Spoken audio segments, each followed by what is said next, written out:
Here are two examples of this principle. This was an ad from The Economist a few years ago that gave us three choices. An online subscription for $59, a print subscription for $125, or you could get both for $125. Now, I looked at this and I called up The Economist and I tried to figure out what were they thinking. And they passed me from one person to another, until eventually I got to a person who was in charge of the website, and I called them up, and they went to check what was going on, and the next thing I know, the ad is gone, and no explanation. So I decided to do the experiment that I would have loved The Economist to do with me. I took this and I gave it to 100 MIT students. I said, what would you choose? And these are the market share.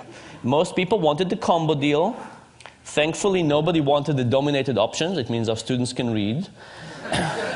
But now, if you have an option that nobody wants, you would take it off, right? So I printed another version of this when I eliminated the middle option, and I gave it to another 100 students. Here's what happens. Now the most popular option became the least popular, and the least popular became the most popular.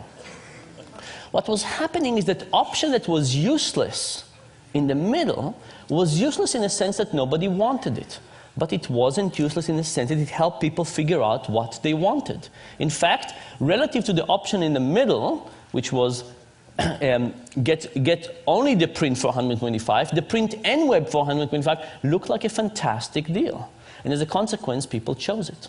The general idea here, by the way, is that we actually don't know our preferences that well. And because we don't know our preferences that well, we're susceptible to all of these influences from the external forces, the defaults, the particular options that are presented to us, and so on.